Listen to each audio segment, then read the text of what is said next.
We are getting close. Ah, dang, man, move the mouse. We are getting close to the end of our time together, and I know that because, well, I made the training, but also because telehealth encompasses everything that we've talked about so far: online navigation, emails, connectivity, all of that. Are necessities, all of those are necessities for accessing telehealth services. So, if you're unfamiliar with telehealth, it is just accessing like remote healthcare. So you can Skype in with specialists who don't live in your area. If you live in a remote area or your mobility is limited, uh, you can video chat with doctors and set up those different types of appointments.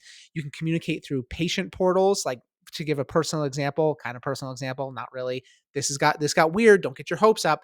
The We use my chart. I've got two boys. I've got two sons, and we use my chart to communicate with their doctor. A good example of this was about this time last year, 2022. RSV was going around really bad, and our son was about 5 months old, and he started to show some symptoms. And it was Saturday, and our pediatrician wasn't in, and so we messaged through the patient portal through my chart and said, "Hey, symptoms, whatever." They said, "Yes, bring him into the walk-in." I mean, the kid had RSV. Like it was, and we were kind of on the fence because if you've ever seen symptoms of RSV, sometimes they can just be a chest cold, like those types of things.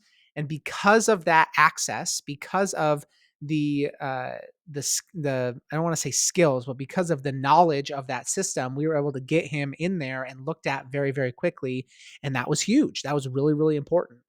But if I think about it, that required us to use everything we've talked about here so far. We had to have an email address to sign up for MyChart. We had to know how to navigate the app. We had to know how to download it. We had to have done that already. We had to have this language and fluency and skills to be able to advocate for our son. And because of that patient portal, because of MyChart and telehealth services, we were able to get a jump on that. So, so, so important. Now imagine people who need that same type of support but don't have any of the skills that we've talked about here today. That's why digital navigators are so, so, so important. So, when we're talking about telehealth, I think I mentioned earlier very, very briefly, my job I'm an ed tech coach. I work with teachers to integrate technology. I will never claim to be an expert on how to access telehealth services, but I know how to curate, or I work with people who know how to curate. So this was something that we found when we were creating these trainings, was sent to me.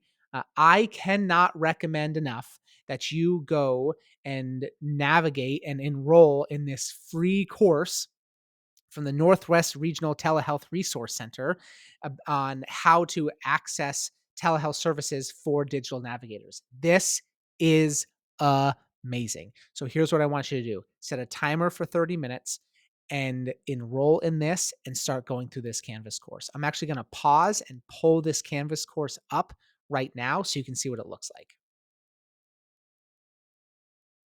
Okay, so I have it pulled up over here. I've been in here before, so I'm just going to go to resume course.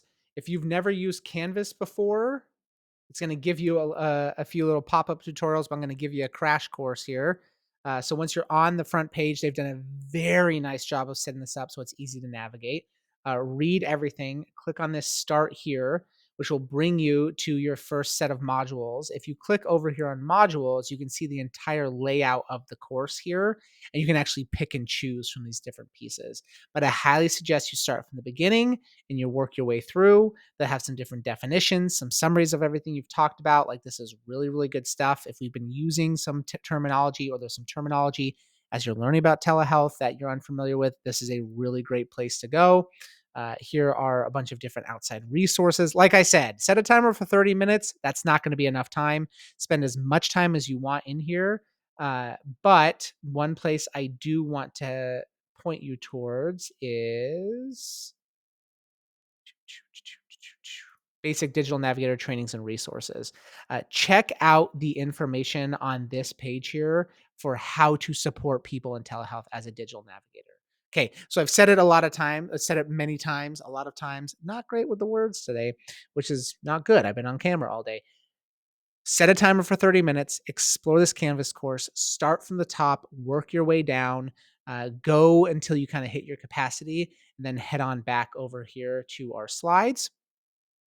and you can oop, or did that? Nope, nope, nope. Then I'm gonna give you some, another, like, little video prompt here to work your way through, this digital literacy page. No. Yes, okay. Just making sure, couldn't remember. I got so excited about this, I couldn't remember if I embedded it into our slides here, so you clicked on this. Alright, once you're done, click next. There'll be another video with some more instructions.